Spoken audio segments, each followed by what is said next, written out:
Resident area माने ए जति construction area जा कहंती ए कंस्ट्रक्शन एरिया भितरे प्रथमे वास्तु देखिबा तापरे टोटली प्लॉट रे एठी दीटा सेंटर आसीयो धरंतु बड़ बाउंड्री अछि बड़ वाल अछि आपण 100 फुट परे ओसार रखिचंती मझिरे गोटे साइड रे घर अछि तो एठी कोन दीटा सेंटर काम करे गोटे होची आपनकर कंस्ट्रक्शन एरिया रो सेंटर ए चारिटा दिगर ब्रह्मस्थान हला एठी प्लस आ गोटे होची टोटल एरिया रो ब्रह्मस्थान जिनस हला प्रथमे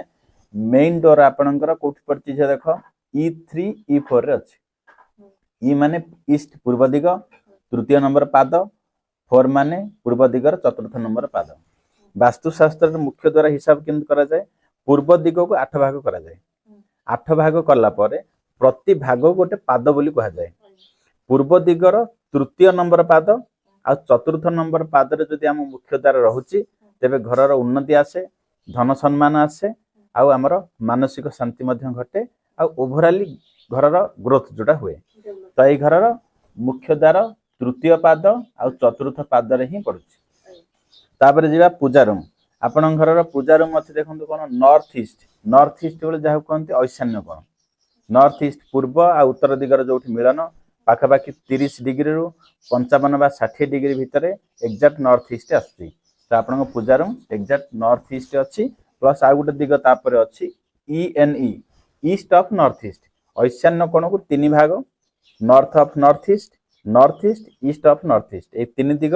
बा घरर सेंटर रु 10 डिग्री रु आरंभ करिकि 80 डिग्री पर्यंत पाखापाखि आम घर पूजा रूम रही परिबो एठी पूजा रूम रहिले आपनक ऊपर ईश्वर कृपा प्राप्ति हुए आयुष वृद्धि हुए घरर कोनोसी लोक हठात किना एक्सीडेंटल डेथ हो ए टाइप रो घटना किछि घरे आसेनी बा बैलेंस हेगी रहिबो ईश्वर आशीर्वाद प्राप्ति हबो धन सम्मान वृद्धि हबो पिला माने हस खुशी रहिबे आम देखंतु घरे आमे काहे कि सुख रे रहउचे कोन कोन आम घरे ठीक थिले आमे सुख शांति रहउचे बोली कहबा पिला मानक उन्नति धन सम्मान थिबो आम स्वास्थ्य ठीक थिबो तो एटा ए घरे सबले भले रहिबो जेहेतु आपण घरे ईशान्य दिगरे भगवान अछंती ईशान्य दिगरे पूजा कले ईश्वर पांती बा द्वितीय ऑप्शन थाई पश्चिम दिगरे पूजा घर कले भगवान पांती तो आपण कंटिन्यू देखुचे मुख्य द्वार ठीक रहिला बारी द्वार 20% रहिला पूजा रूम मध्ये आपण घर अति शुभ अछि उत्तम अछि किछ असुविधा नै बाकी आपण घर लिविंग रूम बा ड्राइंग हॉल ला जिबा एटा कोटा पूरा संपूर्ण पूर्व रे अछि जोठी मु बसी कि एनर्जी चेक कली ब्रह्मस्थान सेठो एटा पूरा संपूर्ण होजे पूर्व दिगरे आपण ड्राइंग हॉल अछि बा टीवी रूम अछि जोटा अति शुभ रे अछि लोक संपर्क मान सम्मान आ हमर मानसिक शांति आसे एठी बसा उठा कले ड्राइंग हॉल एठी रहिले तेनु करी पूर्व दिगरे आपणकर ड्राइंग हॉल मध्ये अति शुभ अछि कोनस प्रकार खराब नाही नेक्स्ट जिबा बेडरूम आपण घरे तीनटा बेडरूम अछि ए जो बेडरूम जोटा कि उत्तर दिगर बेडरूम अछि एटा देखंतु संपूर्ण नॉर्थ रे अछि नॉर्थ 0 डिग्री टा कहंती नॉर्थ 0 डिग्री उत्तर दिगर जदि आपणकर बेडरूम रहुची एठी कोन आसीबो मनी उत्तर दिग कहार गुण धर्म नॉर्थ देखि दियो सेठी 2 नंबर अछि एठी उत्तर दिग होची मनी धन उन्नति चाकरी र दिग आ एठी आपणकर कुबेरंग दिग धन सम्मान घर को आसे ए दिगरे तो ए बेडरूम टी 100 भाग शुभ अछि किछि एथिरे अशुभ नाही जो जोन रे बा जो दिगरे बेडरूम थिबो सेही प्रति दिगर गोटे गोटे गुण धर्म अछि जेंति पूर्व दिग लोक संपर्क दिए अग्नि कोण हमको साहस धन सम्मान बल दिए उत्तर दिग हमको कोण दिए चाकरी दिए हमको रोजगार क्षम कराए हमको धन दिए जदि आमे सेही दिगरे सोइबा सेही गुण धर्म हम शरीर को प्राप्ति हबो बा सेही दिगर गुण धर्म हमको मिलिबो तो वर्तमान चाकरी आसे होची झियो तेनु करी झियो को ए बेडरूम रे सोइबा आवश्यक द्वितीय बेडरूम होची आपनकर बी नंबर जोटा देली दक्षिण रे अछि plus south of south west रे अछि एटा कोन दक्षिण दिग बेडरूम अति शुभ किंतु ता परटा जोटा आसे 190 डिग्री रु पाखा पाखी 210 डिग्री भितरे ए बेडरूम दे सर्जरी दे ऑपरेशन दे बड रोग दे खराब दे तो या ऊपर वीडियो मध्ये अछि देखि परिबे जोटा कि 190 रु 210 डिग्री भितरे ए बेडरूम ता दी भाग अछि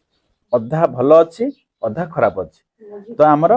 हां हम बेड टा जोटा भलो दिगरे सिटी पकिया दरकार खराब दिगरे से हमर लुगा पटा रहू अन्य जिंस रहू किछि खराब नै आमे सोइबा किंतु भलो दिगरे तो बेड टा ए कांथ को लागि रहबा दरकार दक्षिण कांथ को रूम रे पशु पशु ଆପଣଙ୍କ ଷ୍ଟୋର ରୁମ୍ କାନ୍ଥକୁ ଲାଗିକି ଯଦି ବେଡ୍ଟା ରହୁଛି ତେବେ ସ୍ୱାସ୍ଥ୍ୟରେ ଉନ୍ନତି ଆସିବ। ଦକ୍ଷିଣ ଦିଗର ଗୁଣଧର୍ମ କ'ଣ ଦିଏ? ଆପଣଙ୍କୁ ସମ୍ମାନ ଦିଏ। ଦେଖନ୍ତୁ ସାଉଥ ଲେଖା ହେଇଛି 10 ନମ୍ବର ଏଇଠି ଏପଟେ। ତ ବେଡରୁମ୍ ତିନିଟା ଯାକ ଆପଣଙ୍କ ଘରେ ଶୁଭ ଅଛି, ଖାଲି ବେଡ୍ଟା ଚେଞ୍ଜ। ବେଡ୍ଟା ହଉଛି ମୁଭେବୁଲ ଜିନିଷ, ଘୁଞ୍ଚେଇ ଦେଲେ ସେ ଠିକ ହବ, କିଛି ଅସୁବିଧା ନାହିଁ, ସେଟା ରହିଲା। ତୃତୀୟ ହେଲା ଏବେ ଯିବା ଟଏଲେଟ୍। ଟଏଲେଟ୍ର କାମ କ'ଣ? ଆମେ ଯୋଉଠି ଟଏଲେଟ୍ ସିଟ୍ ବସାଯାଏ ସେଇ ଜୋନ୍ ଯୋଉ ଦିଗରେ ରହିଲା ସେଇ ଦିଗର ଗୁଣଧର୍ମକୁ ସେ ନେଇକି ପଳେଇବ ଆମ ଘରୁ। বা ଐଶାନ୍ୟ କୋଣେ ଟଏଲେଟ୍ ରହିଲା ତ ଆମ ଘରୁ ଈଶ୍ୱରଙ୍କ କୃପା ନେଇଯିବ, ଯାହାଫଳରେ କି ଆମ ଘରେ କ୍ୟାନ୍ସର ହଉ, ମାରାତ୍ମକ ହଉ, ମାନେ ଜୀବନ ଗଲା ଭଳିଆ ରୋଗ ଆକ୍ସିଡେଣ୍ଟ ଆସିଯିବ।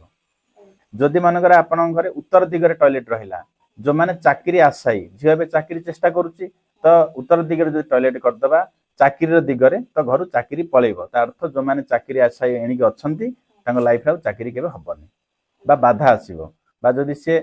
ଏ କ୍ଲାସ୍ ହେବାର ଅଛି ସେ ପିଅନ ଲେଭେଲରେ ଜଏନ୍ ହେବ, ସେଇ ଲେଭେଲ ସେଟା ଆସିଯାଏ। ତ ଏଇଠି କ'ଣ ଅଛି? ଟଏଲେଟ୍ ଅଛି ୱେଷ୍ଟ ଅଫ୍ ନର୍ଥ ୱେଷ୍ଟ, ଗୋଟେ ଟଏଲେଟ୍ ରହିଲା ୱେଷ୍ଟ ଅଫ୍ ନର୍ଥ ୱେଷ୍ଟ। ଦେଖନ୍ତୁ ୱେଷ୍ଟ ଅଫ୍ ନର୍ଥ ୱେଷ୍ଟ କ'ଣ ଲେଖା ହେଇଛି 15 ନମ୍ବରଟା? ଡିପ୍ରେସନର ଜୋନ୍ ଏଇଟା। ଯୋଉ ମଣିଷ ଚିନ୍ତାକୁ ଯାଆନ୍ତି, ଯୋଉମାନେ ଡିପ୍ରେସନ ହେଇକି ସୁଇସାଇଡ୍ କରିଦିଅନ୍ତି ବା ଚିନ୍ତା କରନ୍ତି, ଏଇ ଦିଗରେ ଟଏଲେଟ୍ ରହିଲେ ଏଇ ଡିପ୍ରେସନ, ଏଇ ଚିନ୍ତା, ଏଇ ସୁଇସାଇଡିଆଲ ଥଟ୍ଟା ଆମ ଘରୁ ଚାଲିଯିବ ଟଏଲେଟ୍ ଯଦି ସେଠି ରହିଲେ। ତ ଏଇଟା ଭଲ ହେଲା, ଯୋଉଟା କି ଟଏଲେଟ୍ର ଦିଗରେ ଟଏଲେଟ୍ ଅଛି, ତେଣୁ ଲେଖା ହେଲା ୱେଷ୍ଟ ଅଫ୍ ନର୍ଥ ୱେଷ୍ଟ ଶୁଭ, ଟଏଲେଟ୍ର ସଠିକ ଦିଗରେ ଅଛି।